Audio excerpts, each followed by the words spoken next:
kita mulai masuk ke materi. Nih sebelum aku masuk ke materi, aku mau nanya dulu nih ke teman-teman. Menurut teman-teman, statement usaha tidak akan mengkhianati hasil itu kalian setuju atau enggak?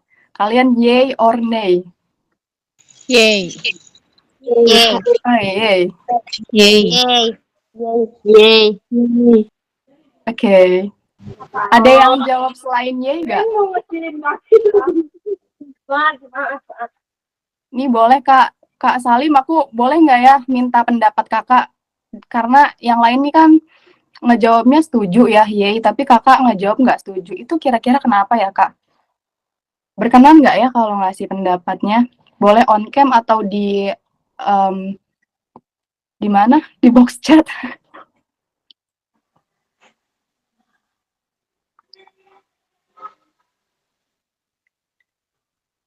Yang jawabannya yay, ada yang mau volunteer nggak? Harus diimbangi dengan doa juga sih, Kak. Oke.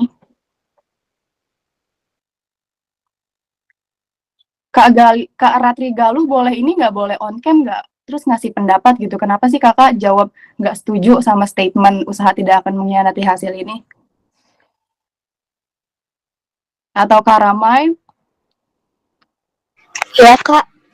boleh nggak dijelasin kenapa nih Kakak milih nggak setuju sama statement ini? Padahal teman-teman tadi banyak yang bilang setuju nih sama statement bahwasanya usaha itu tidak akan mengkhianati hasil. Nah, menurut Kakak, kenapa Kakak nggak setuju gitu?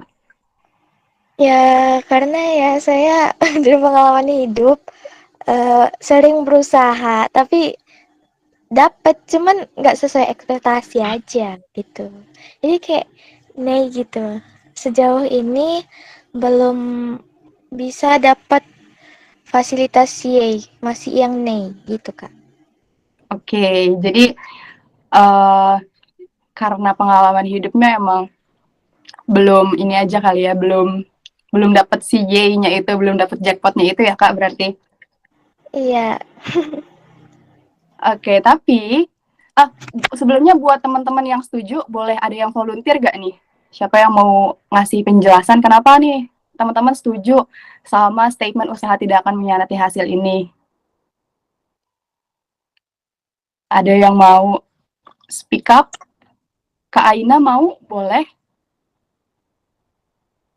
Jadi, ini Kak, kan usaha tidak akan mengkhianati hasil. Jadi tuh kalau kita berusaha tuh, jadi seakan-akan kita tuh mengejar sesuatu, terus nanti kalau mungkin nggak sesuai ekspektasi, mungkin ada yang lain gitu loh. Jadi ya gitu. Ya mungkin itu aja sih Kak. Oke, jadi sebenarnya bukan maksudnya kayak ketika kita berusaha, maksud Kakak mungkin Allah tuh pasti ngasih jalan gitu ya Kak, pasti ngasih satu hasil gitu. Cuman entah itu hasilnya sesuai ekspektasi atau kita itu tergantung lagi gitu ya Kak maksudnya.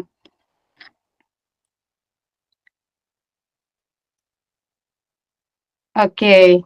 Nah, teman-teman, sebenarnya jawaban teman-teman tadi itu semuanya benar. Cuman aku mau ngasih satu facts di sini dan aku mau ngasih satu kecenderungan juga kalau aku tadi cenderung lebih setuju sama Kakak yang pertama, to be honest. Tapi yang jawab setuju juga itu nggak salah ya teman-teman, karena ini ya pendapat pribadi. Karena pada nyatanya, pada fakta di lapangannya itu banyak sekali usaha-usaha yang dikhianati hasil. Kita ngomong secara apa ya, nggak usah berdasarkan Islam atau apapun dulu gitu ya, kita ngelihat secara ya udah general aja gitu. Kita ngelihat bahwasanya banyak orang-orang yang usahanya udah keras nih, usahanya udah gila-gilaan nih, tapi kok tiba-tiba tetap gagal gitu. Nah, itu kira-kira kenapa gitu.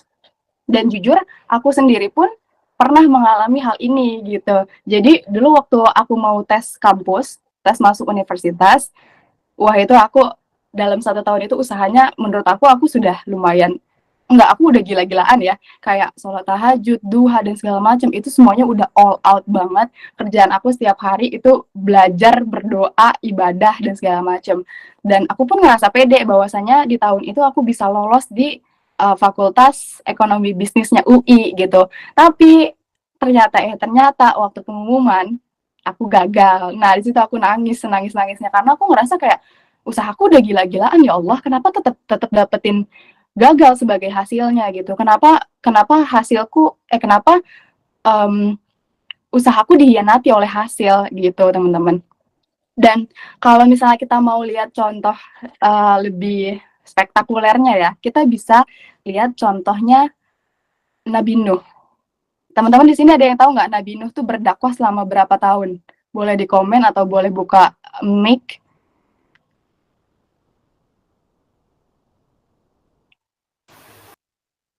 Siapa tuh yang buka mic tuh? Ayo jawab.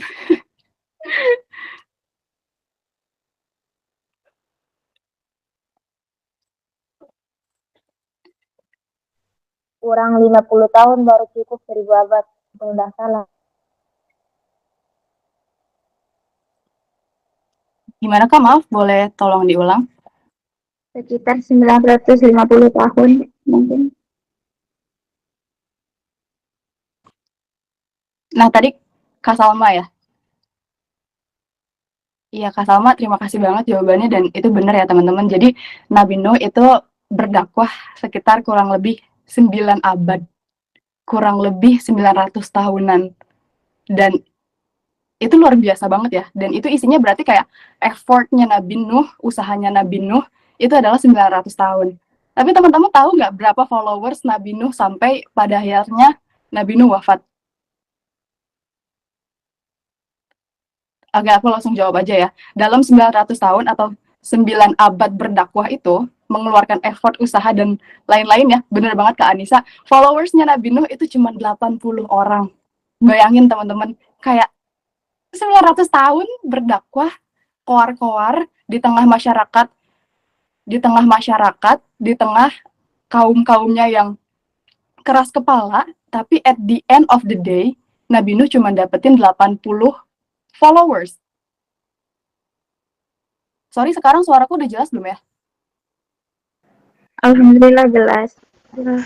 Oke, aku jawab ya. Aku lanjut ya. Jadi kan tadi aku bilang Nabi Nuh itu berdakwah selama 900 tahun dengan followers sampai dia wafat itu cuma 80. Nah, kalau dalam kacamata manusia biasa kayak kita pasti mikir kayak, ini mah dakwahnya gagal, ini mah dakwahnya nggak worth it gitu. Dan kalau misalnya kita lihat di Instagram ya, 80 orang tuh cuman akun second ya nggak sih? Ya kan ya? Bayangin teman-teman dalam waktu 900 tahun itu cuma dapat 80 followers gitu. Nah, boleh di next Kak? Nah, kalau menurut teman-teman aku mau nanya, ini salahnya siapa? Apakah ini salahnya Allah? Karena kan semua hal yang terjadi di dunia ini itu adalah takdirnya Allah. Atau ini salahnya Nabi Nuh sendiri karena emang Nabi Nuhnya aja yang nggak pantas untuk dapetin followers banyak gitu.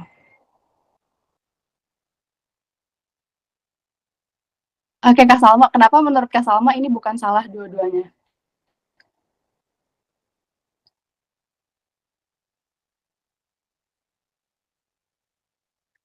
Kak Salma atau mungkin kakak Kak Dinda atau Kak siapa ini Kak NHDY boleh bantu jawab kenapa menurut kakak ini bukan salah dua-duanya? Kak Jelita boleh bantu jawab juga gak nih? Kenapa kira-kira bukan salah dua-duanya?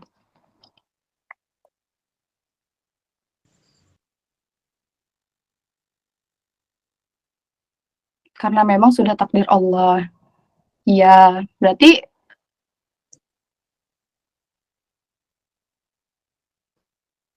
salah kaum. Salah kaum ya. Nabi ini juga gak salah sama mampunya. Karena Allah nggak mungkin salah. Salah saya. Oke, udah mulai ngaco ya jawabannya. Aku izin jawab aja dan jawaban teman-teman itu semuanya benar karena di sini memang nggak ada yang salah. Yang pertama memang mungkin ini benar takdirnya Allah, tapi kita juga nggak bisa menyalahkan Allah semata-mata bahwasanya Allah melakukan ini karena Allah benci sama Nabi Nuh gitu. Nggak bisa juga karena pada faktanya Nabi Nuh itu adalah salah satu nabi yang Allah berikan ganjaran berupa surga gitu ya. Dan kalaupun kita nyalahin Nabi Nuh, kenapa dia 900 tahun berdakwah cuma dapat 80 followers, kita pun nggak bisa nyalahin dia gitu karena ya dia sudah berusaha semaksimal all out mungkin yang dia bisa, dan kita tahu Nabi Nuh ini adalah nabi gitu loh, which is beliau ini nggak mungkin setengah-setengah gitu dalam berdakwah. Jadi kalaupun kita salahkan Nabi Nuh, ya itu nggak salah juga. Dan jawaban teman-teman benar bahwasanya di sini nggak ada satupun yang salah, karena dalam hal ini, dalam pandangan Allah, Nabi Nuh itu bahkan nggak gagal. Dia nggak bisa dikatakan gagal. Nah, teman-teman, one thing that we should remember ya, satu hal yang harus kita ingat banget bahwasanya Allah itu adalah Tuhan yang maha menghargai dan menilai kita berdasarkan effort dan usaha kita, bukan hasil kita. Jadi, buat Allah, effort kita itu, ya itu adalah hasil kita di akhirat gitu loh, insya Allah. Jadi semakin banyak effortnya, semakin banyak gagalnya, semakin banyak trial dan errornya, maka insya Allah di akhirat nanti, itu ganjaran yang kita dapat, itu akan semakin besar juga hasilnya gitu loh. As long as, selama segala usaha dan segala effort yang kita lakukan di dunia, itu kita niatkan untuk beribadah dan untuk mencapai ridhonya Allah gitu loh. Nah, jadi meskipun di dunia kan misalnya kita bawa case Nabi Nuh lagi. Di dunia dia 900 tahun cuma dapat 80, ya kita mikir dia pasti gagal lah ya. Dia kayak, itu mah emang dianya aja yang nggak bisa dakwah gitu kan ya. Tapi insya Allah effort dan gagalnya Nabi Nuh itu bakalan jadi sesuatu hal yang mahal dan berharga banget di sisi dan di hadapan Allah Subhanahu wa Ta'ala waktu di akhirat nanti gitu teman-teman. Boleh di next Kak? Nah, ini teman-teman, aku mau sharing tentang ada 2 pemikiran ekstrim ketika seseorang itu berada di satu situasi yang sulit.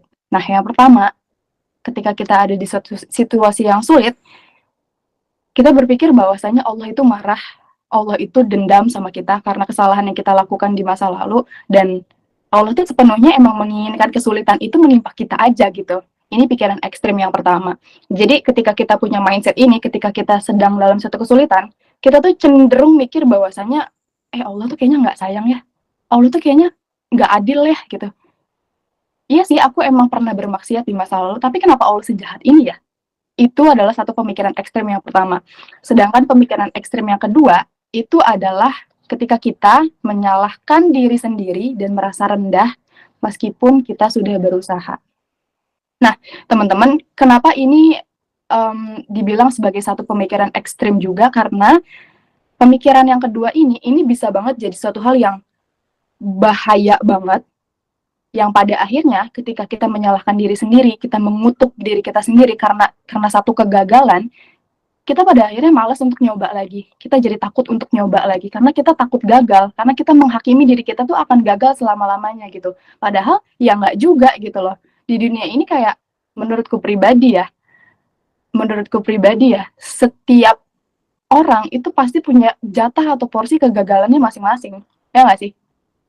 Dan kegagalan dalam kehidupan itu adalah satu keniscayaan, which is adalah satu hal yang memang pasti terjadi gitu loh. Dan ketika kita punya satu mindset yang menyalahkan diri kita sendiri, yang merasa rendah diri, itu kita jadi takut dan nggak mau untuk bangkit gitu loh. Dan pada akhirnya ketidakmauan untuk mencoba lagi, ketidakmauan untuk bangkit, ketidakpunyaan kepercayaan kita terhadap Allah, itu yang pada akhirnya akan membuat diri kita tenggelam dalam pikiran kita sendiri. Dan ketika kita sudah tenggelam dalam pikiran kita sendiri, pada akhirnya kita akan tenggelam dalam suatu hal yang bernama depresi. Dan ketika kita sudah depresi, it's so dangerous, teman-teman. Ini bahaya banget, dan pada akhirnya ya akan membimbing kita untuk melakukan satu hal yang gak Allah ridhoi, which is adalah bunuh diri gitu loh. Dan yang sangat aku sayangkan ya, berdasarkan bukan pengalaman, maksudnya kayak fakta di lapangan, hal ini tuh disalah-salahkan ini sering terjadi, sering dilakukan oleh seseorang kepada orang-orang di sekitarnya. Misalnya kayak ada seorang anak yang dia tuh pengen berubah jadi lebih baik gitu, dia pengen hijrah gitu loh.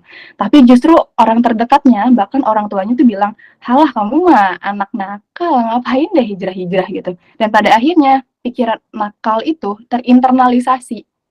Terinternalisasi itu apa ya? Terinstal dalam diri dia, yang pada akhirnya jadi mindset. Dan pada akhirnya ketika itu sudah jadi mindset, orang yang tadinya mau hijrah, mau berubah jadi lebih baik, itu jadi malas. Karena mikirnya kayak, orang tua gue aja udah ngecap gue sebagai anak nakal. Jadi mau sebaik apapun ya orang tua gue bakalan nganggap gue sebagai anak nakal terus. Dan pada akhirnya dia nggak jadi untuk berubah. Gitu teman-teman. Jadi di sini satu hal yang mau aku highlight banget, please hati-hati dalam berbicara sama orang-orang terdekat, terutama kita sebagai anak ke orang tua. Please be careful, jangan sampai kita ngucapin satu hal yang bikin orang tua kita down, bikin orang tua kita ngerasa rendah diri, merasa tersakiti, dan merasa nggak worth it gitu loh. Itu ya teman-teman. Dan boleh di next slide, Kak? Nah, yang sini, ini aku nyebutnya sebagai Quran dan balance. Jadi kalau misalnya tadi itu adalah dua pemikiran yang ekstrim, yang satu terlalu nyalahin Allah, yang satu nyalahin diri sendirinya banget. Nah, di sini Quran hadir dengan keseimbangannya. Selalu ya teman-teman, Quran tuh emang Masya Allah banget, itu selalu ngasih satu porsi yang mana itu bikin ketenangan dalam hidup kita gitu. Nah, di sini di poin A itu dibilang bahwasanya kegagalan itu emang bagian dari takdirnya Allah, tapi belum tentu karena Allah yang emang kejam atau pemarah. Nah, yang kedua, itu adalah kegagalan itu bisa jadi karena faktor manusianya. Iya, memang bisa karena manusianya, kita yang kurang effort kita yang kurang maksimal dan segala macam. Tapi bukan berarti terkutuk atau pecundang orangnya. Jadi ketika kita gagal 1, 2 kali, 3 kali, 4 kali, ketika as long as kita mau nyoba lagi ya, the hopes, maksudnya harapan itu akan tetap terbuka dan Allah akan tetap berikan harapan itu selebar-lebarnya, seluas-luasnya gitu loh.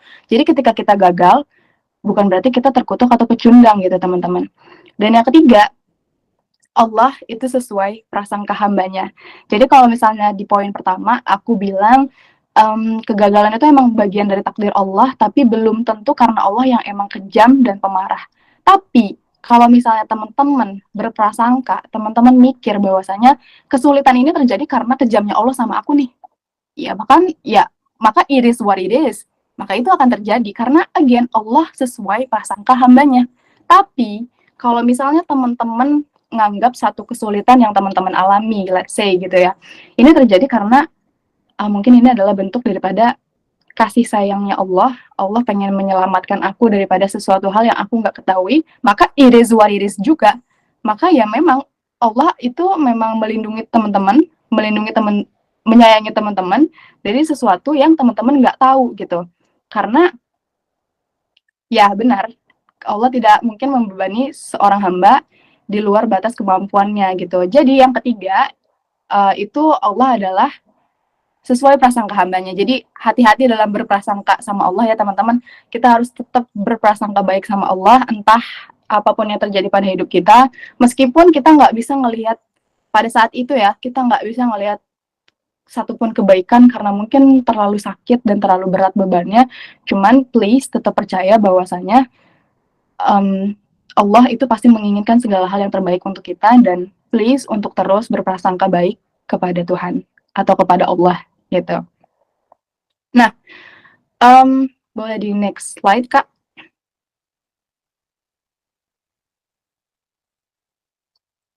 Nah, sebagai manusia ya teman-teman, kita mungkin ngerasa sulit dan susah banget nih rasanya untuk berprasangka baik kepada Allah ketika kita ada dalam suatu posisi yang sulit.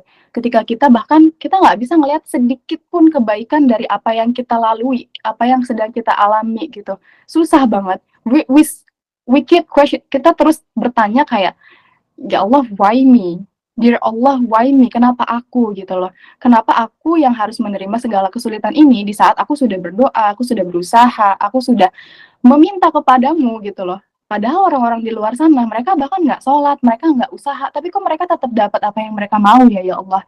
So, dear Allah, why me gitu loh. Kita terus-terusan nanya kayak gitu kan ya, kadang dalam situasi yang sulit gitu. Aku pun jujur waktu gagal masuk kampus, aku nggak denial, aku sempat mempertanyakan kayak, kenapa usahaku yang sudah sebegitu gila-gilanya Allah patahkan gitu, kenapa harus aku gitu, padahal teman-temanku ada tuh yang nggak belajar kayak gitu teman-teman. Dan di Suratul Baqarah ayat 216 ini, teman-teman mungkin udah tahu ya, karena ini ayatnya udah sering cukup disampaikan. Di sini Allah bilang bahwasanya boleh jadi kamu membenci sesuatu, padahal itu baik bagimu, dan boleh jadi kamu menyukai sesuatu, padahal itu buruk bagimu. Allah Maha mengetahui, sedangkan kamu tidak mengetahui. Nah, teman-teman, di sini one thing that we should remember adalah ketika dalam suatu kondisi yang sulit, dan kita nggak bisa menemukan sesuatu kebaikan, kita nggak menemukan sifat rahmannya Allah di situ, karena kita ngerasa terlalu sakit, one thing that we should remember adalah bahwasanya kita itu lemah. Kita itu nggak tahu apapun. Bahkan hari esok, yang katanya ada dalam genggaman kita aja, maksudnya kita yang ngalamin hidupnya, kita bahkan nggak tahu apa yang bakal terjadi di hari esok. Jangankan hari esok deh, nih tidur aja kita nggak tahu, bangun-bangun kita akan bangun atau Allah cabut nyawa kita, right? We never know about future, right? Dan itu cukup banget untuk membuktikan bahwasanya manusia itu lemah gitu loh. Bahkan kalau kata Habib Jafar, manusia tuh bahkan nggak bisa ngejilat sikutnya sendiri. Coba teman-teman ada yang bisa ngejilat sikut nggak? Kalau bisa berarti teman-teman kece. But anyway, ya itu ya teman-teman.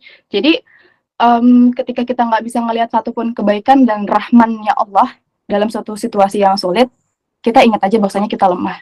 Kita nggak tahu apapun itu. Saat ini mungkin emang nggak kelihatan baiknya nih, tapi percaya aja bahwasanya Allah itu mustahil membebani hambanya di luar kapasitas kita. Boleh di next slide, Kak? Oke, nah ini ada beberapa quotes teman-teman yang aku suka banget dari para asatidz. Jadi ini Ustadz Nauman Alikam, dia pernah bilang, when Allah plans something for you and me, even when it's painful, He doesn't do it for anything except love. Jadi di sini Ustadz Nauman tuh bilang, ketika Allah merencanakan sesuatu untuk aku dan kamu, meskipun ini terasa painful, ini sakit banget, tapi kita harus tahu, kita harus sadar bahwasanya He atau Allah doesn't do it for anything except love. Allah tidak memberikan itu, Allah tidak mentakdirkan itu untuk apapun kecuali karena Allah sayang sama kita. Sebelumnya kita udah bahas bahwasanya kita lemah dan gak tahu apa-apa ya teman-teman. Tapi one thing that we should remember itu adalah bahwasanya Allah itu adalah Rahman.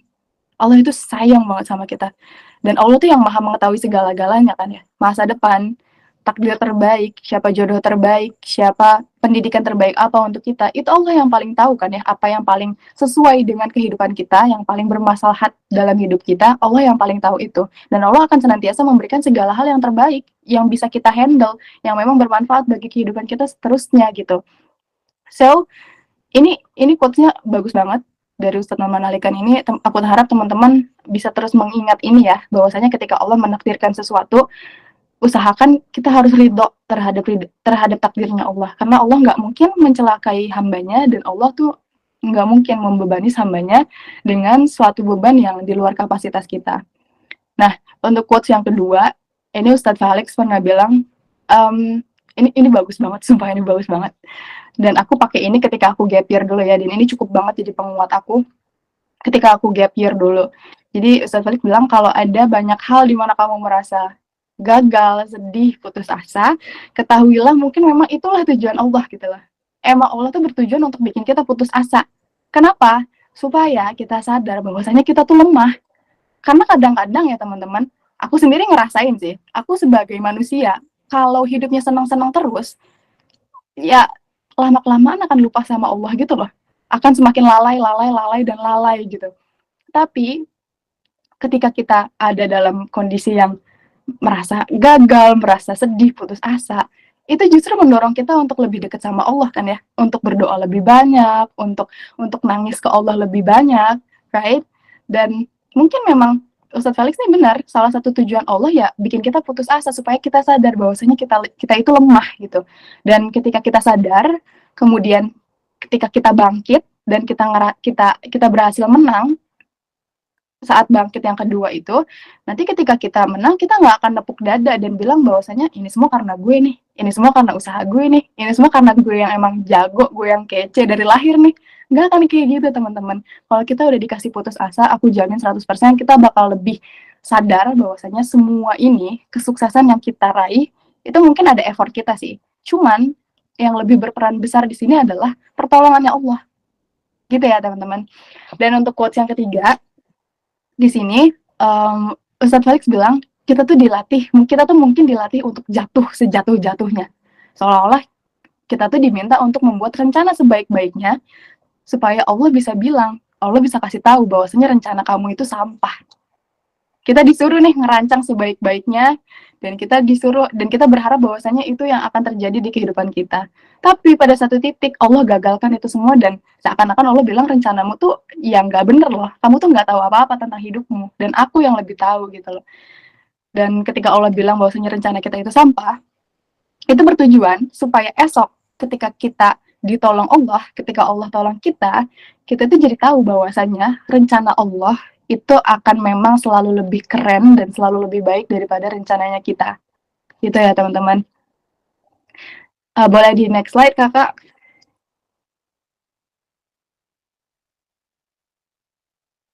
Oh, udah ya, Mam.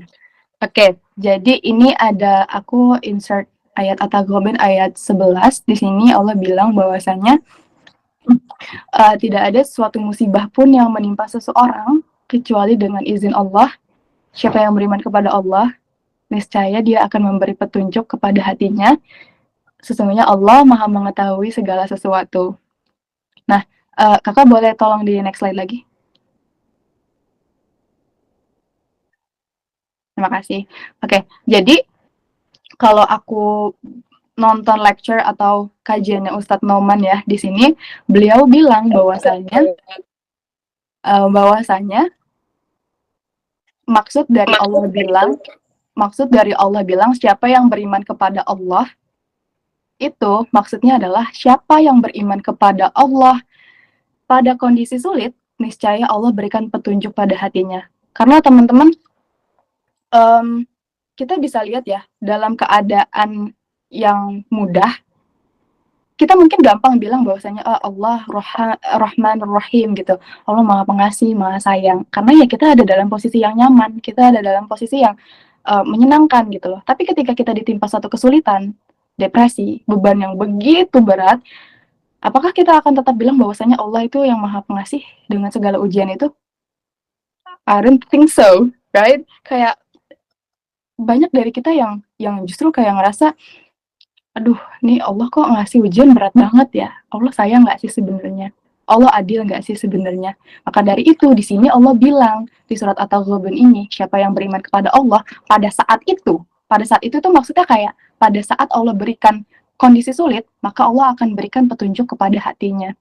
Dan teman-teman, iman, ketenangan, dan petunjuknya Allah itu adalah hal yang buat aku pribadi paling berharga dan paling mahal dalam hidup. Karena itu nggak bisa dibeli sama uang, itu nggak bisa dibeli sama kekuasaan, itu nggak bisa dibeli sama popularitas. Dan itu penting banget untuk kebahagiaan hidup kita, untuk keberlangsungan hidup kita, teman-teman. Karena teman-teman bayangin deh, teman-teman tahu kode Muslim nggak? Ada yang tahu kode Muslim? Kak. Tahu kan ya. Nah, beliau pernah sharing kan ya, karena beliau juga kan hijrah gitu ya. Jadi beliau dulu pernah jadi salah satu bandar judi gitu ya, let's say. Dan di situ beliau bilang bahwasanya orang-orang tuh bandar-bandar judi tuh mereka udah punya segalanya gitu loh. Udah punya segala sesuatu yang kita anggap itu adalah sumber bahagia. Mereka udah punya uang banyak banget, mereka udah punya pasangan yang cantik, which is perempuan gitu. Mereka juga tinggal dalam rumah yang nyaman, rumah yang besar, dalam satu lingkungan yang nyaman. Tapi yang mereka lakukan itu adalah mengkonsumsi narkoba bahkan. Mereka bahkan tidur aja nggak bisa kalau tanpa obat. Mereka bahkan nggak bisa hidup dengan tenang kalau nggak pergi ke psikologi. Nah, maka dari itu, iman, ketenangan, dan petunjuk Allah itu adalah salah satu hal yang paling berharga dan paling mahal dalam hidup, teman-teman. Dan di sini yang ketiga, ketika kita mulai mempertanyakan dan berprasangka buruk terhadap takdirnya Allah, be careful, hati-hati. Bisa jadi dalam satu kondisi ini, iman kita memudar, petunjuk yang Allah berikan memudar, dan ketenangan yang Allah berikan sebelumnya, itu bisa jadi memudar ketika kita mulai kehilangan kepercayaan terhadap Allah. Dan ini bahaya banget, teman-teman. Bukan, ini semua ketika ini memudar ya, ini bukan semata-mata Allah yang cabut gitu loh. Tapi, ini karena kita yang memilih untuk pergi, teman-teman. It's so sad, to be honest. Dan zaman sekarang kita bisa banyak lihat selebriti-selebriti yang dia disakitinnya sama pasangannya. Ada berapa banyak tuh berita cerai karena selingkuh lah dan segala macem lah. Which is itu dia disakitinnya sama makhluk kan ya. Tapi lihat apa yang dia lakuin setelahnya. Dia meninggalkan Allah. Buka hijab lah, pergi clubbing lah, dan segala macam. Maksudnya kayak penting banget loh untuk menaruh kepercayaan kita sepenuhnya pada Allah gitu loh. Entah itu dalam suatu kondisi yang sulit, ataupun kondisi yang berbahagia sekalipun gitu loh. Karena ketika kita percaya sama Allah 100%, itu mau kita disakitin sama manusia segimanapun, mau kita disakitin sama dunia ini segimanapun, ya kita akan tetap percaya bahwasanya ini emang takdir terbaik buat Allah. Aku lemah aja nih saat ini, aku nggak tahu aja nih apa yang terbaik. Tapi aku percaya di depan sana itu ada satu kebahagiaan yang menantiku sebagai balasan daripada kesulitan-kesulitan yang saat ini Allah kasih buat aku. Kayak gitu ya teman-teman. Dan ketika seseorang tuh berharap bahwasanya aku mau nanya dulu deh, teman-teman di sini ada yang berharap hidupnya tanpa masalah kah? Ada nggak yang? Kenapa Naswa? Ya pasti berharap aja sih Kak. Iya ya, berharap ya, karena kelihatannya enak gitu ya, tanpa masalah dan segala macam. Iya, tapi sebaliknya nggak gitu. Iya, Malah banyak sebenarnya nggak dan gitu. masalah di hidup. Iya, bener banget. Bener tuh kata Kak Salma juga, memang mungkin kita sebagai manusia pengennya hidup tanpa masalah ya, tapi pada nyatanya itu mustahil. Karena ya memang hidup ini itu didesain ya untuk bermasalah ria gitu loh. Kalau misalnya hidup ini tanpa masalah, seharusnya orang-orang solih tuh yang hidup paling tenang tanpa masalah. Tapi kita lihat di historinya, justru orang-orang yang paling soleh, Rasulullah SAW, itu hidup tanpa masalah nggak? Enggak kan? Justru hidupnya cenderung masalah mulu gitu loh. Dan kita juga bisa lihat dari orang-orang yang soleh, nggak harus Rasulullah ya. Mungkin kalau Rasulullah ketinggian standarnya, kita bisa lihat ya dari orang-orang soleh di sekitar kita sekarang, kayak ustadz-ustadz kontemporer kayak Ustadz Adi Hidayat, Ustadz Felix Siau, Ustadz Khalid Basalamah. Itu mereka adalah orang-orang soleh ya kan ya teman-teman. Tapi hidupnya ya nggak jauh dari cacian, banyak yang fitnah, banyak yang persekusi, gitu kan ya. Ya, ujian dalam bentuk masalah, it's actually the same ya. Maksud aku, ya ujian gitu. Boleh di next slide, Kakak?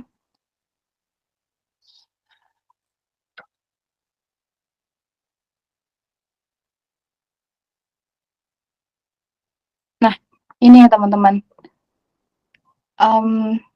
Life with Allah is not an immunity from difficulties, but peace within difficulties.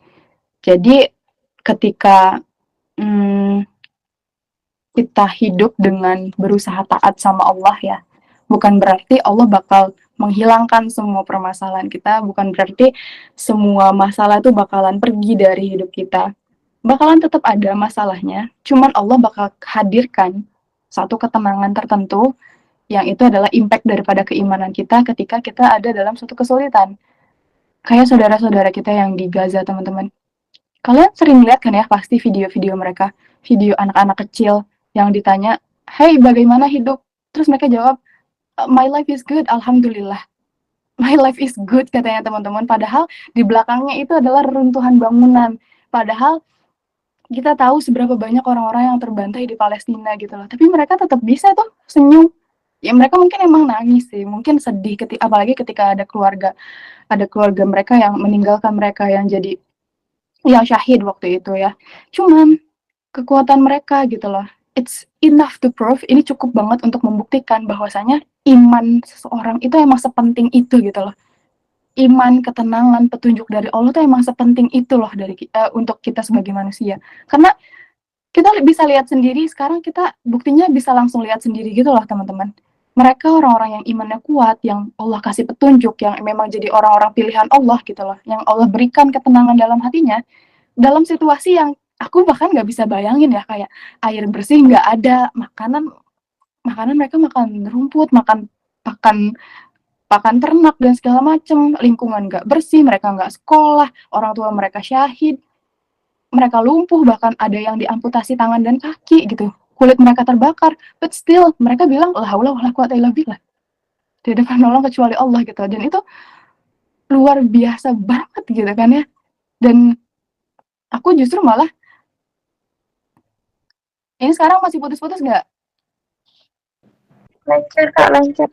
Oke, lancar. Tadi putus-putus soalnya. Nah, ketika ngelihat mereka, aku jadi iri sendiri gitu loh. Kayak mereka aja yang diuji sesusah. Mereka yang diuji sesusah ini, mereka masih tetap bisa memuji Allah gitu loh. Sedangkan aku yang dalam keadaan yang nyaman, aku punya banyak fasilitas, aku dikasih Allah banyak kesempatan, tapi kok hidupnya gini-gini aja gitu loh. Bahkan masih sering ngeluh terhadap hal-hal yang sebenarnya sepele gitu loh teman-teman. Dan saudara-saudara kita di Palestina ini cukup banget sih buat aku pribadi untuk jadi untuk jadi hujah dan jadi satu contoh gitu loh, bahwasanya ya ini loh, ketika kamu hidup dengan iman, ketika kamu hidup dengan ketenangan dan petunjuk dari Allah, maka kamu akan bisa sehebat mereka gitu loh. Dalam kondisi sesulit apapun, kamu akan bisa tetap setenang mereka gitu. Boleh di next, Kak? Teman-teman, kalau aku putus-putus langsung bilang aja ya. Yes, Free Palestine. Oke, kita udah nyampe di kesimpulannya nih teman-teman. Jadi, jadi di kesimpulan yang aku ambil sini adalah ketika kita dalam keadaan sulit, kita mungkin ngerasa stuck, kita ngerasa putus asa, dan nggak tahu jalan keluarnya tuh kayak gimana. Kita bahkan nggak bisa ngelihat satupun kebaikan gitu loh ketika dalam kondisi yang sulit. Tapi ternyata di situasi yang sulit itu justru itu mungkin adalah salah satu caranya Allah untuk kasih sesuatu yang tadi yang aku bilang, yang paling mahal dan paling berharga dalam hidup kita gitu. Masih putus-putus kah? Enggak Kak, aman, lancar dari tadi. Oke, maaf. Tadi ada yang komen putus-putus, jadi aku takut putus-putus semua. Oke, kalau gitu aku lanjut ya. Nah, ulang lagi ya. Ternyata bisa jadi situasi yang menurut kita sulit dan menyakitkan itu justru jadi salah satu cara Allah untuk memberikan sesuatu yang paling mahal dan paling berharga dalam hidup kita, yaitu iman, yaitu ketenangan, yaitu petunjuknya Allah gitu. Nah, teman-teman di sini siapa sih, ada yang pernah ngerasain nggak ketika dalam keadaan yang sedih, keadaan yang sakit dan putus asa, kita justru malah lebih ngerasa deket sama Allah gitu. Kita justru ngerasa bahwasanya kita lebih dekat sama Allah gitu kan ya. Pernah, right? Yes, and it's enough to prove bahwasanya iman, ketenangan, dan petunjuknya Allah itu adalah hal yang paling berharga dan paling penting untuk kita jaga, teman-teman. Karena kalau misalnya kita lihat, kalau misalnya teman-teman tahu ya, di sini ada K-popers nggak? Aku Ustazah. Aku ya, jujur aku juga adalah seorang K-popers dan aku sedikit tahu bahwasannya depression rate atau statistik depresi dan angka bunuh diri di Korea dan Jepang itu tinggi banget, setinggi itu teman-teman. Dan di sini salah satu penyebab depresi itu adalah karena mereka tuh jujur mereka adalah orang-orang yang pekerja keras ya teman-teman. Mereka tuh bener-bener effort untuk dapetin sesuatu. Kayak di Korea, aku pernah nonton videonya Sajang Nim, mereka tuh belajar dari jam 8, ini correct me if I'm wrong ya, tolong dikoreksi kalau salah. Mereka tuh belajar dari jam 8 sampai jam 11 malam. Itu udah termasuk les, kursus dan segala macam. Itu anak-anaknya ya, tingkat SMP, SMA gitu. Dan no wonder, nggak heran banget kalau misalnya tingkat depresi, tingkat stres mereka itu tinggi banget. Nah, yang jadi permasalahan daripada mereka, kenapa angka bunuh diri mereka tinggi, itu pertama karena mereka angka depresinya tinggi, karena beban mereka juga tinggi. Segala hal di Korea, khususnya Seoul, itu mahal-mahal banget, dan mereka tuh sikut-sikutan banget gitu loh. Mereka sangat amat bersaing untuk dapetin satu titel, untuk dapetin satu pekerjaan yang bisa provide, atau bisa, apa sih provide tuh? Ya pokoknya bisa, apa ya, memenuhi kebutuhan mereka sehari-hari gitu. Dan yang jadi masalah mereka adalah ketika mereka depresi, mereka menganggap bahwasanya semua usaha mereka tuh harusnya nggak dikhianati hasil. Semua usaha mereka tuh ketika mereka sudah berusaha sekeras mungkin harusnya berhasil. Tapi pada kenyataannya Allah yang pegang takdir kan ya. Jadi mau seberusaha apapun kita, mau sekeras apapun kita ya berusaha, kalau misalnya Allah bilang belum, ya nggak akan kejadian gitu loh. Takdirnya bakal diundur sesuai dengan waktunya Allah gitu loh. Tapi karena mereka nggak punya Allah dalam hati mereka, mereka bahkan nggak kenal Allah, maka yang hadir dalam pikiran mereka adalah, aduh nih gue emang kayaknya worthless aja deh, gue kayaknya emang pecundang aja deh, gue kayaknya emang nggak pantas aja deh, nggak bakal bisa berhasil, nggak bakal bisa sukses, dan pada akhirnya mereka mereka tenggelam dalam pikiran mereka sendiri, mereka tenggelam dalam depresi mereka sendiri, dan pada akhirnya bunuh diri. Dan no wonder, nggak heran makanya kenapa angka bunuh diri di Korea dan Jepang itu tinggi banget. Karena mereka apa ya, sedikit harapannya gitu loh. Nah, makanya itu penting banget untuk melibatkan Allah dalam dalam tiap gitu.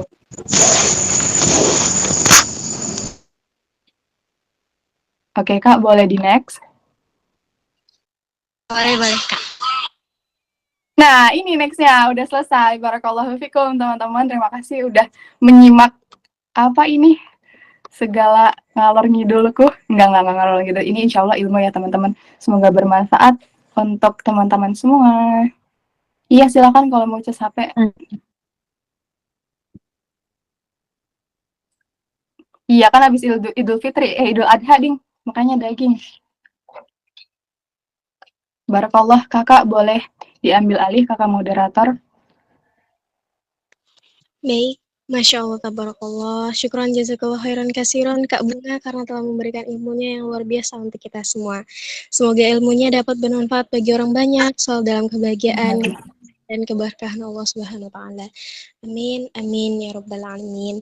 Baik, acara selanjutnya yaitu sesi tanya jawab. Saya ambil 3 pertanyaan tercepat dengan beberapa ketentuan.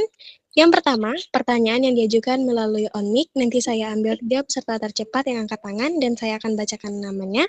Yang kedua, sebelum bertanya silakan untuk salam dan perkenalan diri. Ketiga, diusahakan pertanyaannya sesuai dengan tema kita pada malam hari ini. Baik, di sini sudah ada beberapa yang mengangkat tangan ya teman-teman. Untuk yang pertama saya beri kesempatan kepada Kak Salma Sabila. Kepada Kak Salma dipersilahkan untuk bertanya. Jazakillah khairan kasiron kepada Teh Bunga. Sebelumnya ilmunya Masya Allah ya. Bikin merinding gitu. Ternyata sedaging itu yang bisa kita dapatkan malam ini. Makasih juga kepada panitia Jazakumullah Kasiron sudah memberikan kesempatan untuk sama bicara. Ingin bertanya nih mengenai bahwasanya tadi kan banyak banget dibahas ketika effort besar itu ternyata kuasa Allah gitu. Nah, terkadang gini loh Kak, kita itu bertemu dengan beberapa orang yang memang membuat kita itu seperti mungkin kita sebut itu futur ya, jatuh ke dalam kenista, jatuh ke dalam lubang kefuturan gitu ya. Nah, jujur saya juga lagi di kuliah semester 7, banyak banget ternyata orang-orang itu yang memang katakanlah tidak percaya bahwasanya segala ketentuan Allah itu baik untuk dirinya. Nah, bagaimana menurut Teh Bunga ini ya, kita memfilter segala asupan yang kurang baik itu, padahal kita tuh sering ketemu gitu dengan orang-orang yang seperti itu, karena pada dasarnya bertemu di kampus atau dengan bermuamalah mungkin ya dengan kelompok atau apapun itu. Bagaimana sih menurut Teh Bunga memfilter orang-orang yang seperti itu yang membuat kita itu goyah di zaman sekarang gitu, seperti itu. Mungkin seperti itu. Wassalamualaikum warahmatullahi wabarakatuh. Jazakillah khair, barakallahu fiik. Waalaikumsalam warahmatullahi wabarakatuh. Aku Teh Salma.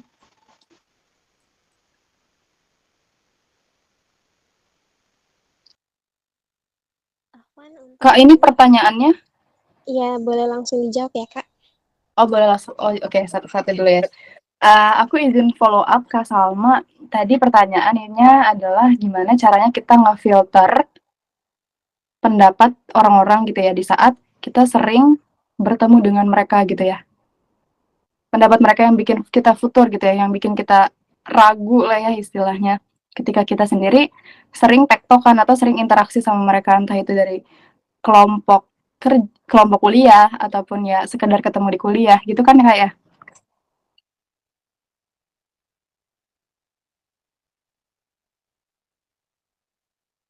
Halo Kak Salma, apakah pertanyaanku Iya, benar?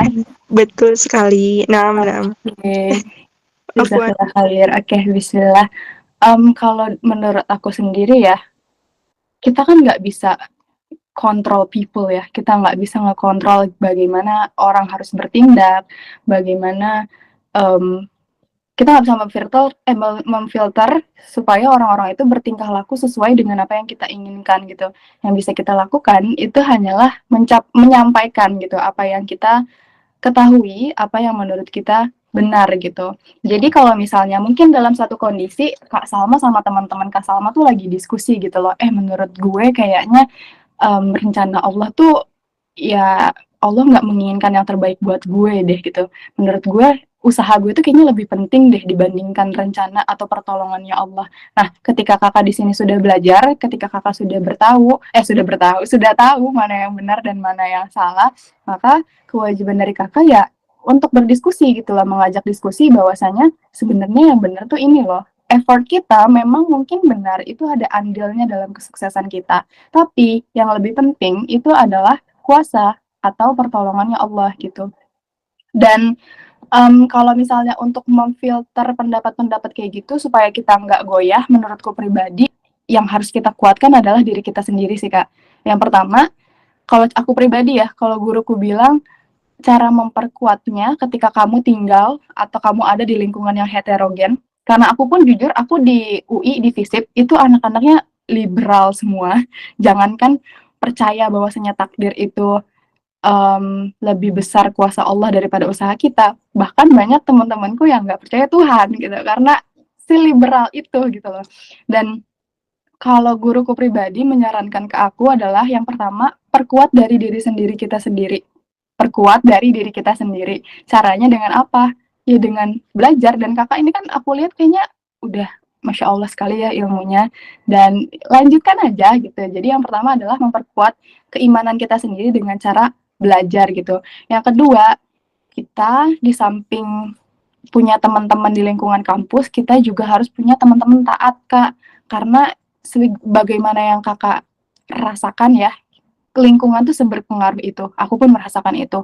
Kita gampang banget goyah ketika kita dikelilingi oleh orang-orang yang tidak mendekatkan kita pada Allah gitu loh. Tapi sebaliknya, ketika orang-orang yang di sekitar kita itu adalah orang-orang yang selalu melibatkan Allah dalam setiap dalam setiap halnya, mau itu yang sederhana maupun sampai yang terberat sekalipun, ya maka kita pun akan ikut kuat gitu imannya, akan terbawa untuk terus melibatkan Allah dalam segala situasi gitu.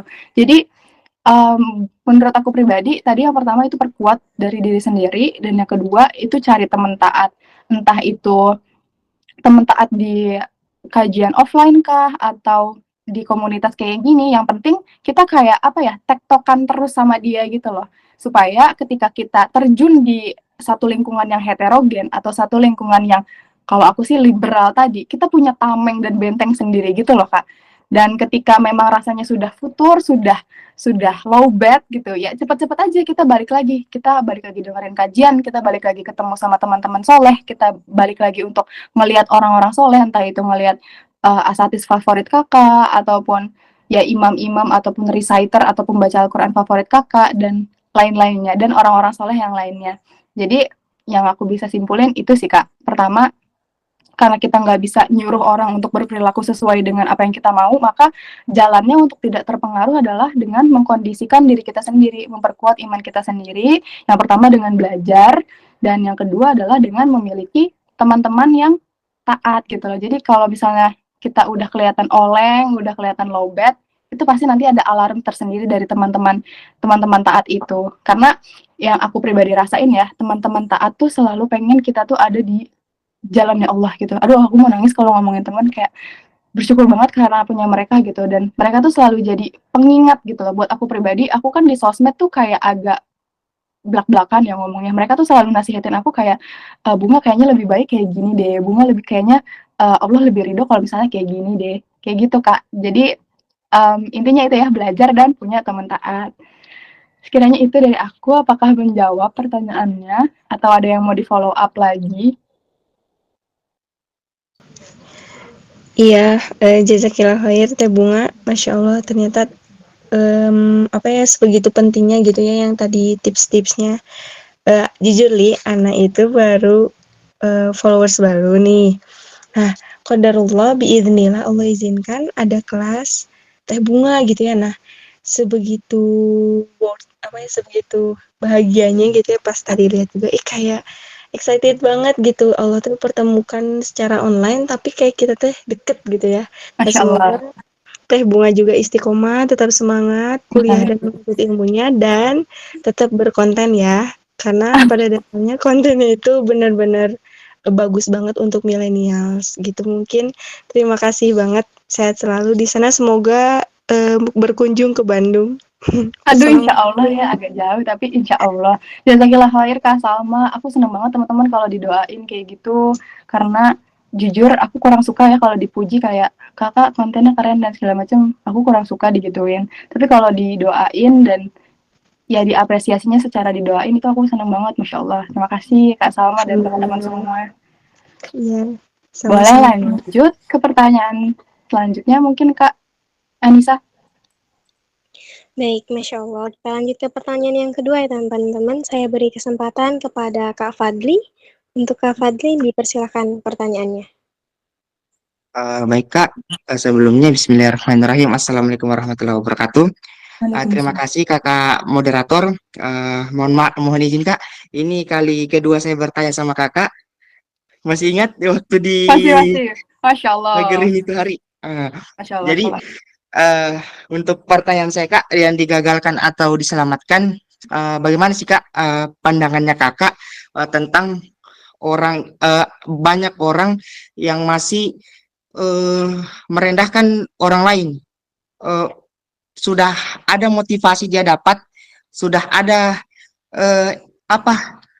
motivator dia dapat, tapi masih ada saja orang yang suka kayak menghina, kayak misalkan, upload konten kok, kayak misalkan saya pribadi sementara juga berproses upload konten di media sosial TikTok, konten-konten dakwah.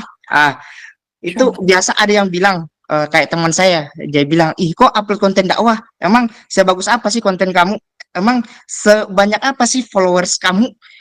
Kan nggak banyak, paling yang like cuma berapa orang. Dan di situ agak turun mental saya untuk buat konten lagi, agak drop lagi. Terlebih ketika orang-orang yang di sekitar saya itu bilang kayak gak ada yang support, paling yang support cuma sesama kreator-kreator dakwah. Saya masih ingat pesan dari Kak Hanif Al-Hairi. Kak Hanif bilang gak perlu ngarapin followers, gak perlu ngarepin berapa like, berapa yang komen, tapi setidaknya ada yang nonton. Gak perlu ngarapin like, cuma ketika upload konten berharap sama Allah aja. Ketika upload konten bilang, ya Allah, ketika konten saya ini bermanfaat, maka sebarkanlah konten ini, sebarluaskanlah. Banyak juga saat ini Kak bagaimana sih kalau orang yang nggak bisa nerima takdir? Kayak misalkan dia masuk di perguruan ini, terus dia digagalkan oleh Allah. Skenario yang diatur oleh Allah itu nggak pernah, yang diatur Allah itu nggak pernah dia terima. Bahkan dia selalu nyalain Allah. Dia bilang, ih kok Allah gini sih, gagalin saya mulu. Emang kenapa sih kalau saya ambil kampus ini, kenapa saya nggak dilolosin di kampus impian saya? Qadarullah wa masyafa'alah, sesuai yang dikatakan Ustaz Hilman Fauzi, sudah jadi ketentuan Allah dan Allah sudah mengizinkan aku menerima skenario itu. Untuk pertanyaan saya Kak, bagaimana sih cara membuat paham orang-orang yang seperti itu? Orang-orang yang menganggap kita apa istilahnya, sok baiklah, dakwah tapi masih berbuat dosa. Itu bagaimana sih Kak cara membuat mereka paham? Kayaknya kalau mau dikasih paham secara baik-baik kayaknya nggak bisa deh. Bahkan saya juga dulu waktu ada yang komen kayak gitu, saya bilang, gimana ya? Emang nggak apa-apa ya? Sekali aja berbuat jahat gitu. Ada yang komen, kasih komentar negatif aja. Ada yang komen, kasih komentar negatif aja. Nggak usah kasih positif. Selalunya orang baik itu selalu diuji sama Allah. Kenapa sih harus diuji sama Allah orang baik? Kenapa gak orang buruk aja yang diuji? Begitu saya jika billahi fisabilil haq fastabiqul khairat nasrun minallahi wa fatun qarib. Wassalamualaikum warahmatullahi wabarakatuh. Buat Kak Bunga semangat terus, upload kontennya, jangan berhenti. Qadarullah wa masyafa'alah. Dan satu pesan dari saya, Fortuna Adiufat, keberuntungan selalu memihak orang-orang berani. Terima kasih Kak. Masya Allah, jazakallah. Kak, kayaknya kamu ini ya, kamu lebih menginspirasi saya ya daripada saya menginspirasi kamu nih. Tadi kamu bilang yang terakhir itu apa? Keberanian itu selalu memihak orang-orang yang Berani. keberuntungan selalu memihak orang-orang yang berani. Iya. Nah, gimana kalau aku balikin itu ke kamu? Kamu udah berani bikin konten, kamu udah berani menerima segala konsekuensi, entah itu komentar baik ataupun komentar buruk yang datang ke kamu udah berani menerima konsekuensi mental kamu jatuh, dan tapi kamu masih lanjut gitu loh. So, that pujian, it's actually lebih cocok buat kamu, aku rasa. Keberuntungan itu akan memihak kepada orang-orang yang berani. Itu kayak lebih cocok buat kamu. Dan kalau mungkin memang sekarang belum terlihat keberuntungan itu, aku udah bilang dari tadi ya, kita satu hal yang harus kita ingat bahwasanya kita itu lemah. Kita itu nggak tahu apapun yang bakal terjadi kepada kita di masa depan. Tapi satu hal yang harus kita ingat juga bahwasanya Allah itu adalah Tuhan yang maha sayang gitu. Allah adalah Tuhan yang maha menginginkan segala sesuatu yang terbaik untuk kita. So, kalau misalnya kakak tanya, kenapa yang diuji itu selalu orang-orang yang baik? Kalau aku jawab sih, ya pastinya karena mungkin ya Allah pengen ngelihat seberapa serius kakak jadi orang baik. Itu aja sih Kak. Dan Allah pengen lihat seberapa serius kakak dalam berusaha gitu. Dan kalau misalnya kakak nanya, kakak ini kan lagi ngonten ya, tapi masih banyak orang yang ngerendahin kakak. Habis itu ketika kakak ngonten, kakak masih dapat sedikit likes gitu. Masih dapat bahkan dapat komen yang cenderung negatif gitu. Dan tadi siapa yang bilang ke kakak? Kak Hanif ya. Kak Hanif bilang bahwasanya dalam berkonten, apalagi konten itu adalah konten dakwah, ya kita nggak harus ngeharapin likes, kita nggak harus ngeharapin komen pada akhirnya. Dan aku setuju banget sama Kak Hanif tadi. Karena ini kan hitungannya kakak masih merintis ya. Masih merintis suatu konten, masih baru mulai suatu konten. Dan yang namanya merintis, yang namanya memulai, itu nggak ada yang sempurna, Kak. Nggak ada orang yang mulai level 1, tapi kualitasnya langsung di level 10 tuh nggak ada. Kecuali memang dia punya privilege dari awal dia lahir gitu loh. Maka dari itu, saranku pribadi ya, keep going, lanjutin aja gitu loh. It's a part of your process. Ini adalah bagian daripada kakak berproses gitu loh. Untuk sampai di level 10, untuk jadi jagoan di level 10, semua orang memang harus lewatin level 1-nya dulu, Kak. Kualitas video kita mungkin harus jelek dulu, komen-komen yang kita dapat mungkin harus negatif dulu, share yang kita dapetin mungkin ya harus sedikit dulu gitu loh. Tapi it's a part of your process gitu loh. Dan aku selalu bilang bahwasanya Allah itu maha menghargai effort seorang hamba gitu loh, bukan hasilnya. Jadi ketika kakak sudah melakukan yang terbaik dalam membuat konten, kakak misalnya riset, kakak udah riset sebaik-baiknya konten yang bagus tuh kayak gimana, kakak udah semaksimal mungkin edit dengan editan yang paling bagus menurut kakak itu kayak gimana, dan ya udah itu effort maksimal yang kakak bisa lakuin. Tapi ketika kakak upload kemudian pas di upload tuh likes-nya cuma sedikit, ya itu adalah hasil gitu, dan itu kakak tidak bertanggung jawab untuk itu, dan yang dinilai sama Allah itu adalah effortnya kakak. Dan sampai sini kakak sudah selesai sebenarnya. Jadi menurutku pribadi ya, aku pun sempat punya apa ya, keinginan untuk di likes banyak lah, di komen banyak lah, kayak gitu. Menurutku normal aja sih sebagai seorang content creator pengen dapetin apresiasi daripada audiensnya gitu loh. Cuman sekarang aku lebih dinasihatin sama guruku kayak, kamu dalam berkonten, dalam menyampaikan suatu dakwah itu harus jaga keikhlasan. Dan keikhlasan itu salah satu tandanya adalah kita nggak peduli sama omongan orang, Kak. Mau kita dijelekin, mau kita dipuji, ya kita bakal terus berusaha untuk berdakwah gitu loh. Karena yang kita tuju itu adalah ridhonya Allah, right? Yang kita tuju adalah usaha kita, sebagai gimana caranya usaha kita tuh bisa bikin Allah ridho sama kita. Ya meskipun at the end of the day, likes-nya cuma 10, komennya cuma 2 biji gitu. Itu nggak penting kalau kalau kita sudah ikhlas ya. Tapi jujur, latihan ikhlas itu emang susah banget, tapi itu bukan suatu hal yang impossible, bukan suatu hal yang mustahil. Jadi kalau misalnya saranku, kalau misalnya tadi kakak nanya juga, kalau misalnya ada kalau ada komen negatif, itu aku harus balas gimana? Apakah aku harus balas dengan negatif juga? Ya menurutku enggak sih, Kak. Menurutku ketika ada anjing yang menggonggong, ya kakak jangan balas gonggong gitu. Kan nanti kalau misalnya kakak balas gonggong, apa bedanya kakak sama dia gitu loh. Maksudnya kayak, kalau memang dakwah ini, konten ini kakak niatkan untuk ridhonya Allah gitu, untuk beribadah kepada Allah, ya udah, kakak edit semaksimal mungkin, kakak bikin konten semaksimal mungkin, dan ketika diupload itu lepas, itu udah nggak ada tanggung jawab kakak gitu loh. Dan itu salah satu cara untuk melatih keikhlasan juga sih, Kak. Gitu sih, Kak. Jadi menurut kakak apakah ini menjawab atau ada hal yang mau di follow up? Alhamdulillah sudah menjawab Kak. Untuk menginspirasi saya, yang menginspirasi saya buat konten dakwah itu Kak Al-Fatahar, atau biasa dibilang Kak Sahar. Oh Mungkin ya, kamu nggak ya. kenal.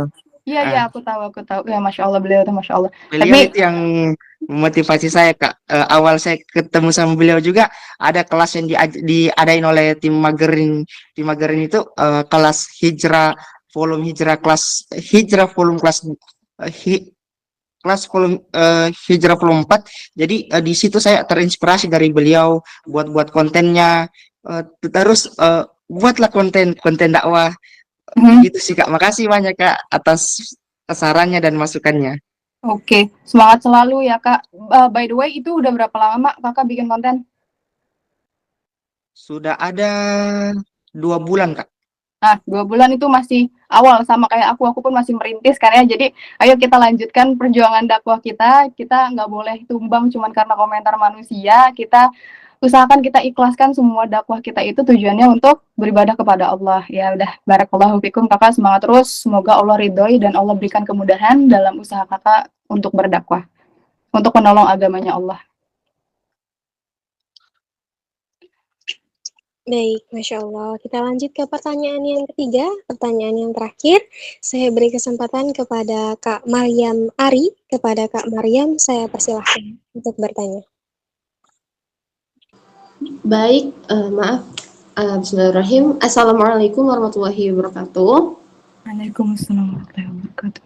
Izin bertanya, kebetulan sebelumnya saya izin cerita. Jadi kan hampir 1 semester ini saya memiliki siklus belajar, yaitu kejenuhan, yang dimana itu tuh ada pasti di setiap siklus belajar yang sebelumnya saya pelajari di semester 1 dalam perkuliahan. Kebetulan saya kuliah di jurusan PGSD, Kak.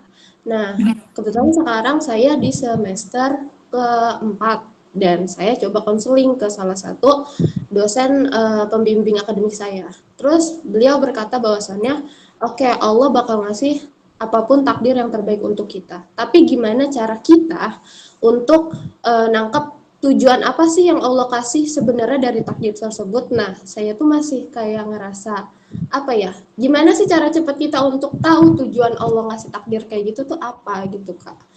Jadi simpelnya adalah gimana cara kita tahu tujuan apa yang Allah berikan kepada kita atas apa yang telah Allah takdirkan. Segitu aja sih, Kak. Terima kasih, Kak. Assalamualaikum warahmatullahi wabarakatuh. Waalaikumsalam warahmatullahi wabarakatuh. Terima kasih kembali Kak Mariam atas pertanyaannya.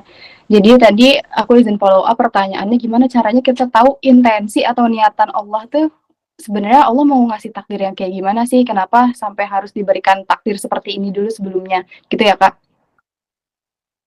Iya, Kak. Nah, jujur aku pribadi waktu dalam masa gap year-ku dalam 1 tahun kemarin, aku mikir kayak gitu juga. Aku mikir kayak, Allah ini mau ngasih apa sih?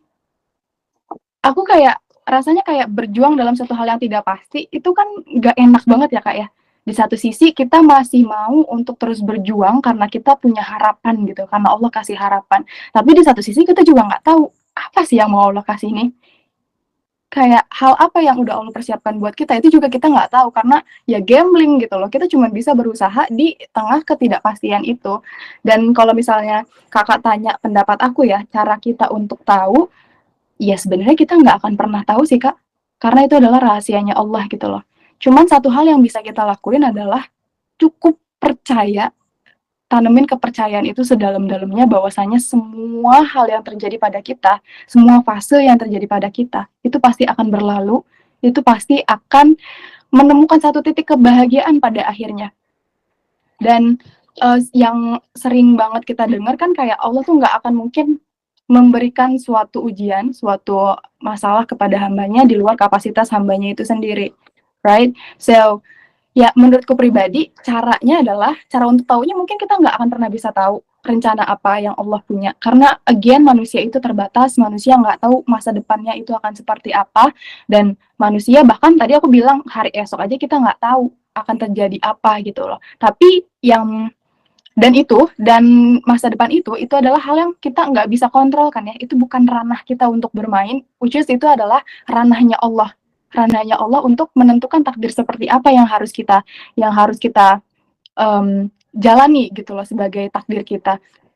Maka dari itu yang bisa kita lakukan menurutku ya tadi gitu loh, kita ketika dalam posisi sulit gitu ya, ketika dalam suatu kondisi yang jenuh gitu, yang kita bisa lakukan hanyalah percaya pada takdir Allah, itu adalah takdir yang terbaik, dan bertahan sedikit lagi sampai pada akhirnya kita mengerti dan kita mengetahui alasan Allah itu menggagalkan rencana kita sebelumnya atau memberikan kita takdir sebelumnya itu ya karena Allah ingin memberikan rencananya yang lebih baik gitu. Kalau dalam konteks aku pribadi, aku kan tadi gap year ya selama 1 tahun. Nah, setahunan kurang itu aku kan belajar terus ya. Aku belajar mulu, kayak aku padahal nggak tahu apakah di masa depan nih aku bakalan lulus lagi atau gagal lagi gitu. Ketakutan ketika menghadapi itu pastinya ada, karena ketika kita ketika kita berjuang dalam suatu ketidakpastian, rasa takutnya itu menurutku pasti akan jauh lebih besar ya ketika kita berjuang di suatu hal yang memang sudah ada jaminannya gitu. Kayak misalnya orang tua kita bilang, "Adek kamu belajar ya, kalau misalnya dapat nilai 100 nanti mama kasih iPhone." Nah itu kan pasti kayak lebih tenang ya dalam berjuangnya gitu. Tapi ketika kita berjuang dalam suatu hal yang nggak pasti, yang gambling, yang at the end of the day ini bisa jadi gagal lagi, tapi kita punya harapan juga nih untuk berhasil gitu. Nah itu kan lebih besar ya perasaan gonjang-ganjingnya dalam hati, kayak keraguan dalam hati untuk apakah gue harus melanjutkan ini atau gue stop aja ya gitu. Tapi yang aku lakukan adalah bertahan sedikit lagi dan berusaha untuk percaya bahwasanya Allah pasti nyiapin takdir terbaik, meskipun mungkin pada saat itu kita sama sekali nggak bisa lihat apa sih yang baik tuh apa sih. Ini perasaan setiap hari gue jenuh mulu, setiap hari gue stres mulu, setiap hari gue depresi mulu, setiap hari sedih mulu perasaan. Apa yang terbaik tuh apa? Kayak gimana kok lama banget gitu. Maka dari itu yang bisa kita lakukan again tadi adalah bertahan sedikit lagi sampai pada akhirnya kita melihat alasan Allah menggagalkan rencana kita itu adalah untuk memberikan rencana yang terbaik. Kalau dalam konteks aku pada akhirnya mencoba untuk ikut UTBK lagi dengan evaluasi di tahun sebelumnya gagal, dan pada akhirnya aku memilih jurusan KESOS ini, kesejahteraan sosial, padahal sebelumnya tahun sebelumnya tuh aku fakultas bisnis harga mati. Aku daftar di 3 atau 4 univ, dan semuanya itu jurusan fakultas bisnis gitu ya. Aku ngerasa aku jago di ekonomi dan segala macam. Tapi ternyata Allah punya takdir lain gitu loh. Allah mentakdirkan aku di KESOS, dan sekarang ketika sudah di KESOS, ketika sudah diberikan kesempatan untuk gagal, which is gap year tadi, aku jadi paham kayak, oh ternyata Allah kasih gagal tuh supaya gue bisa lebih dewasa ya, supaya gue bisa lebih bagus ya performa di kelasnya, supaya gue tuh bisa lebih lebih punya persiapan yang lebih matang gitu, emotional intelligence dan segala macam daripada teman-teman gue yang lain. Dan itu emang benar gitu loh. Dan sekarang ketika aku ada di jurusan KESOS, padahal dulunya aku pengen banget bisnis dan segala macam, aku jadi paham, oh ternyata Allah tuh kasih jurusan KESOS supaya aku bisa lebih berempati sama orang lain, supaya aku bisa lebih peduli sama lingkungan sekitar dengan isu-isu kemiskinan dan segala macam.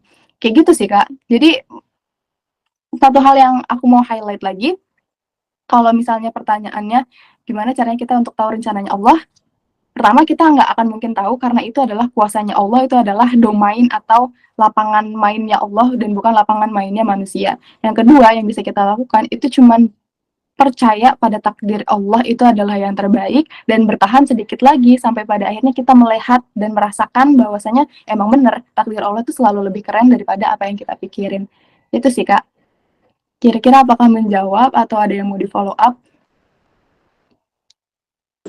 Insya Allah cukup. Makasih banyak Kak atas pendapatnya. Iya, sama-sama. Aku minta maaf ya kalau agak belibet. Oke Kak Anissa, ini apakah masih ada lagi? Baik, Masya Allah. Kak, dengan berakhirnya pertanyaan dari Kak Maryam tadi, berakhir juga sesi tanya jawab kita. Untuk yang ingin bertanya mungkin di lain waktu atau di lain kesempatan ya teman-teman. Tidak terasa waktu telah menunjukkan pukul 21.17 waktu Indonesia bagian Barat. Sudah malam ya, berarti tentu sudah kebersamaan kita dalam kajian ini. Semoga apa yang disampaikan Kak Bunga menjadi ladang pahala untuk beliau khususnya dan umumnya untuk Kak Bunga.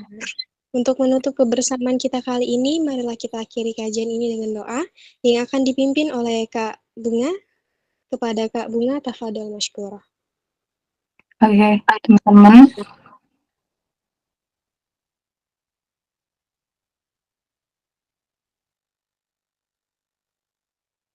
Oh, aku ya Kak? Aku kira moderator. Iya, boleh Kak Bunga untuk dipimpin doanya Kak. Oke, aku ini aja ya, Oke, bismillahirrahmanirrahim teman-teman. Karena kita sudah berakhir, mungkin sebelum doa aku ada closing statement, cuman tadi kurang nggak sempat di-share slide-nya. Aku mau bilang aja bahwasanya Allah itu tidak menempatkan kamu di suatu perjalanan hanya untuk digagalkan. Maka dari itu, yang harus kita lakukan ketika ada di posisi ini hanyalah percaya pada takdir Allah dan bertahan sedikit lagi sampai akhirnya kita mengerti alasan Allah menggagalkan rencana kita adalah untuk memberikan rencananya yang terbaik. Itu ya teman-teman, untuk benar, jangan lupa doa buat Palestina, benar banget teman-teman. Oke, buat teman-teman, kita sudah selesai, sudah di penghujung acara, maka dari itu aku mempersilahkan teman-teman untuk berdoa dalam hati, dan berdoa dalam hati sesuai dengan apa yang teman-teman ingin doakan. Dimulai sekarang.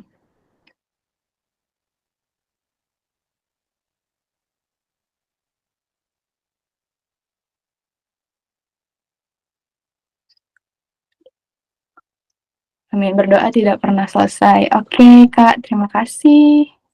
Jazakallah khair. Amin.